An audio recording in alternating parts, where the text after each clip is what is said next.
Greetings, YouTube. So, today, my Kickstarter Spawn Classic Edition showed up. I am very conflicted about this whole thing. I don't know if I'm going to like this enough, as much as I should. And that kind of worries me, because yeah, I spent a decent amount of money on it, but it wasn't like I sold the, farm for it. But I wanted to love this, and I'm not sure I'm going to. So take a trip with me, and let's see how Mr. McFarlane did. Spawn was at one time a African-American man, which I appreciate. And he worked for the government. He was an assassin. He was an army guy, a covert ops guy, a spec ops guy. And he, crossed the wrong people or didn't dot the right I or cross the right T, and he got marked for termination. And in the comics, and I don't know how much they've retconned this, but in the comics, his friend, who was named Chapel, who was actually a member of Youngblood, actually killed him, shot him, set him on fire. On his way to hell, because he was not really a nice guy when he was alive, on his way to hell. And when he got there, or either on the way, or however you sell your soul these days, he sold his soul to the demon Malbosia. And he was brought back as a Hellspawn. And the Hellspawn is kind of like Hell's warrior, and they send him back to Earth to train in the hopes that they will participate in the apocalypse or Armageddon. And every few generations, there's a new Hellspawn. There's been medieval ones, there's been samurai ones, whatever you want to do. And he was just the latest in a long line of Hellspawns. So that's basically his story in a nutshell. There's a whole bunch of other intrigue with his ex-wife and her marrying his best friend after he had got murdered and having a kid with her. It gets real ugly and drama filled. All right, so let's take a look at the figure. Enough about story time. So, I'm not going to cap, as the kids say. I'm not going to front, as I would say. I'm not going to lie, as regular people would say. This figure looks great. I mean, he looks spectacular. From an aesthetic standpoint, this is a very, very well sculpted, very well done figure.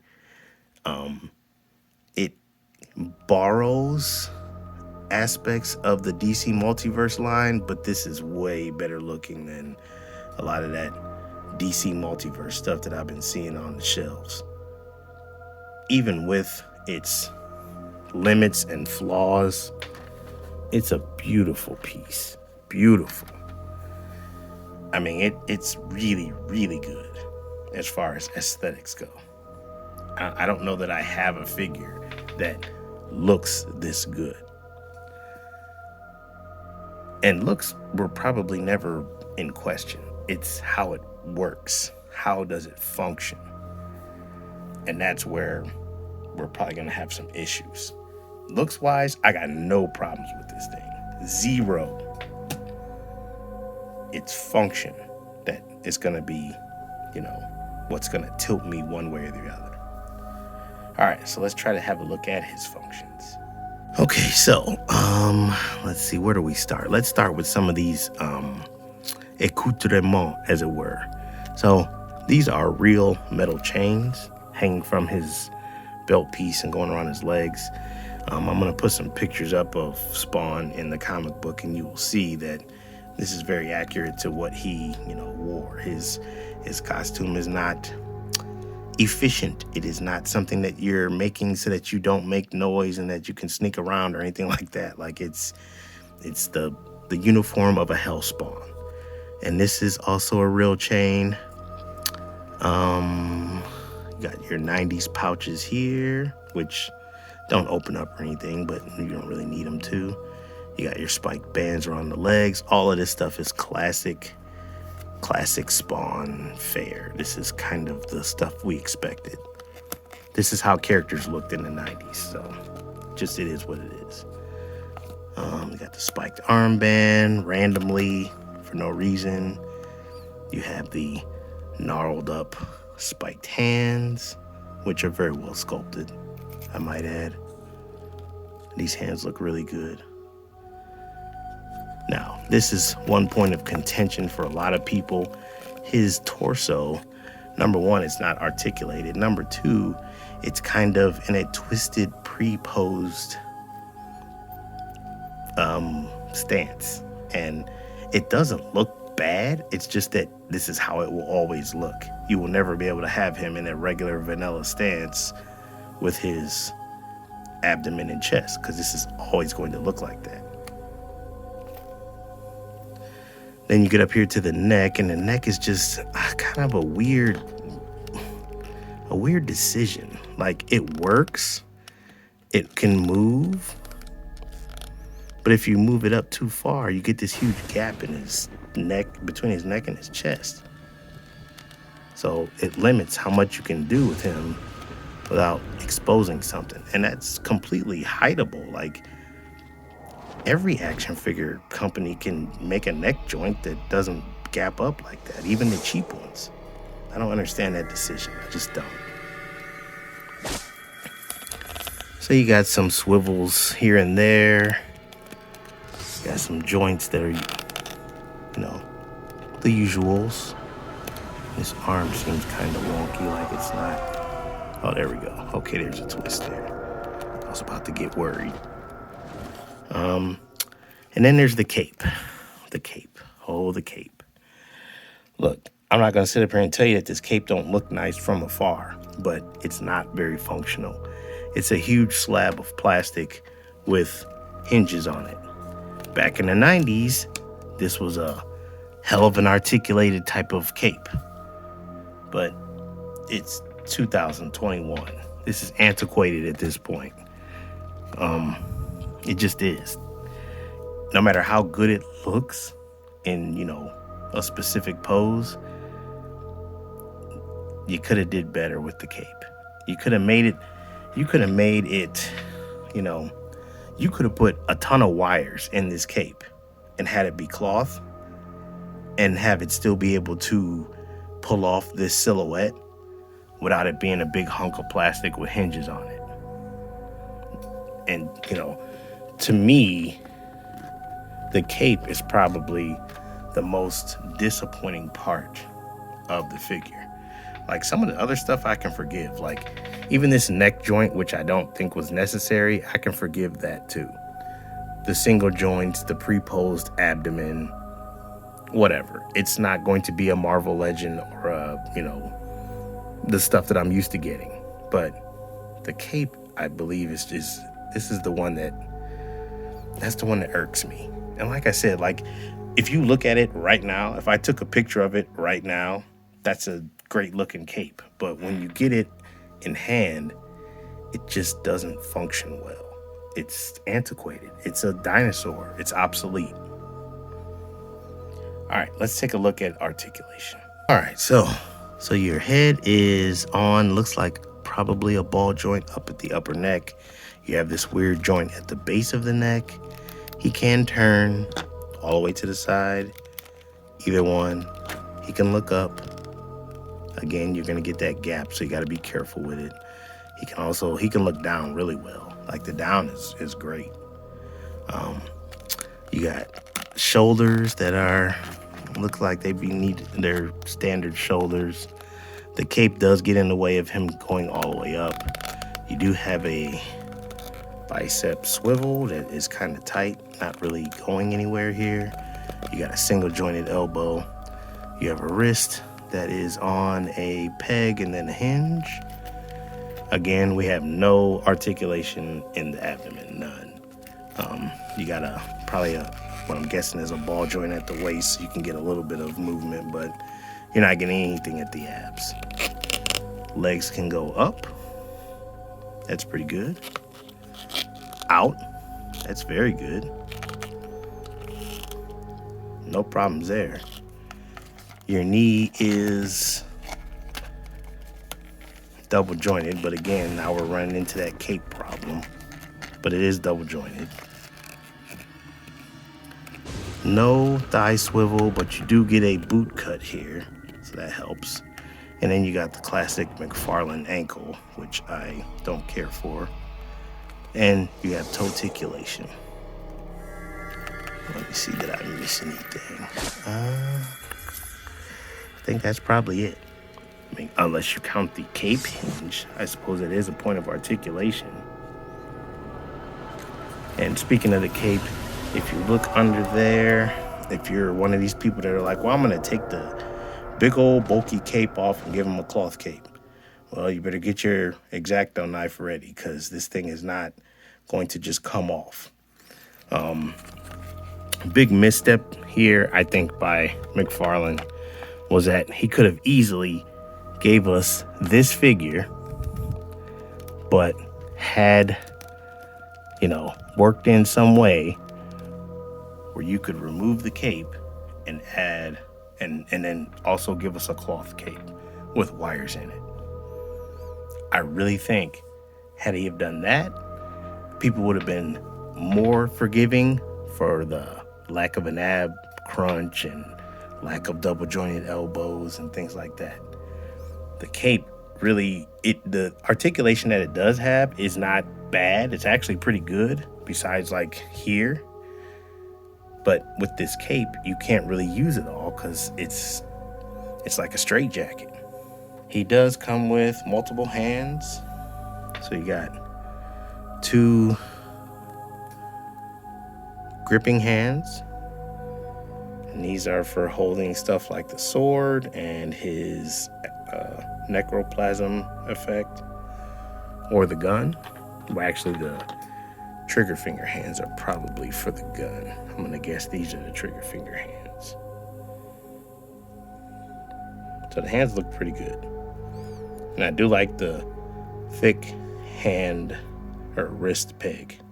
So you don't have to worry about snapping it or nothing weird like that. He also comes with this typical Spawn BFG.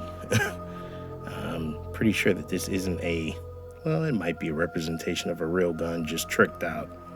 But this is nice. Not too flimsy or gummy. And then other than that is it for accessories. So I already showed you the other things. So I'm going to put this other head on him real quick just so we can see how that looks. And like I said, this looks great, but it doesn't function well. It's kind of like the cape, honestly. All right, so the way you switch out the heads, there's like this big long peg is where the neck attaches to. So this is the stock head, and like I said, it's got this weird, just weird. I don't know why they chose to do it like this. Like, there's tons of companies making necks and heads that do a better job. This is a very nice looking sculpt though. You can actually see the teeth poking through there. This is nice. So here's the other head. And this is the problem with the other head. So when you stick it on here, it's kind of, I can't even really get it on. Okay, I got it on. So it's kind of pre-posed to be in a certain look. And, that looks awesome. Like, this will make for a great picture, like a great action, or not action, a great still, a great toy photography picture, but you can't turn the actual head on the neck. This is all one piece. So you have to turn the entire assembly to get it to turn. And that's going to create gaps and weird situations. So you can get away with a little bit. And I suppose it is the extra head. Like if the original head was like this, I'd be upset. I'd be very upset. But since it's the alternative sculpt, it's, you can forgive it a little bit, and you can turn it and make it look okay. You can hide some of the weirdness, like the kind of roundness poking out here. Let me bring that up so you can see it. That doesn't look great, but you can hide that in pictures. It's just, it wasn't necessary. You could have just made this head like this head. Why not? What would that cost you? Like, you could have made it a separate piece so that we could turn this nasty head. I don't know. Maybe I'm nitpicking, but it seems like that was a missed opportunity. Because this is a very awesome sculpt, but it's too limiting. I don't know. All right. So let's have a look at him compared to some other stuff. This video is already running really long, but I really want to do a thorough job of covering this guy, especially for those of you that have one coming and you haven't got it yet. All right, so first thing we're going to do is compare him to a few of, the very few Image, 90s Image action figures that I have. These are from the Legendary Heroes line. I think this was like an extension from Marvel Legends. So we got Savage Dragon here, and we got Ripclaw from Cyberforce. All right, next up we have a couple of my custom figures.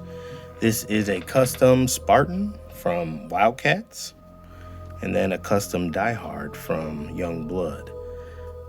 As you can see, Spawn is a 7-inch scaled figure, so he's looking really huge compared to these guys. All right, now, so for the ultimate comparison. So for those of you that may not know, I have done a Spawn stop motion. Did probably like a year and a half ago, maybe something like that, maybe 2 years ago. It's a collaboration with a guy named K.K Animation. He's kind of disappeared from social media, so I don't know what's up with him, but me and him collaborated on the story. I filmed it. We wanted it to be, it was a Halloween stop motion, so it had a horror element to it, and we chose to use Spawn, and neither of us had a Spawn figure, so I custom made one, and this is my custom Spawn that showed up in that video. All right, here we got a random, well, it's actually not random. I wanted to compare him to some Marvel Legends, some modern Marvel Legends. So here we have the 80th anniversary Iron Man, and then here is the Mezco Black Bolt. So here we have the Marvel Legends Warpath, and this is one of the bigger, Omega Red body, so it looks a little bit better compared to Spawn. And then you have the Luke Cage, which is on, I want to say this is known as the Hyperion body, maybe. He's still half a head or so shorter than Spawn, but that doesn't look bad. Especially for those of you that might be looking to make a Chapel custom. I think this would be a nice space for him, or at least the head. Okay, so final thoughts on the Spawn Classic Kickstarter. So, first off, I want to say that it is not a bad figure. It is not something that is trash. It is not something that I'm so disappointed in that I want my money back or that I'm pissed off. Does it have limitations? Yes, indeed, it does. Are those limitations, could they have been avoided with some simple tweaks? I believe so. I think Todd McFarlane's obsession and or loyalty to sculpt has put him in a situation where he is sacrificing things that the modern action figure buyer wants to maintain what he feels like is the perfect sculpt. And honestly, the articulation that this thing does have was probably his compromise, to be perfectly honest. Like, there's stuff that I see on this figure that I think that he probably didn't want to do, but he did to try to appease people that like articulation or that, buy figures for articulation. The lack of an ab crunch really limits your dynamic posability. And I heard somebody say this on a review, and it made so much sense. It was like, if you ever read the Spawn comic books, he was always in some crazy dynamic pose, all bent and twisted up, looking like Spider-Man with a cape on. But I just don't understand why he can't accept that this is what modern action figure collectors want. If you got one coming, let me know what you think. If you were thinking, should I splurge on the secondary market for this? Has this changed your mind? Has it reinforced what you already thought? I'm very curious to see what other people think of this, because, like I said, I've been a Spawn fan from the first comic book they ever put out of him.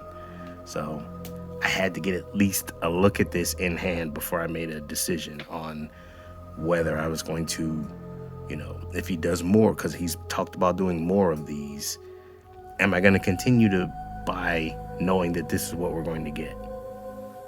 I don't know. All right. Like, comment, subscribe. Later.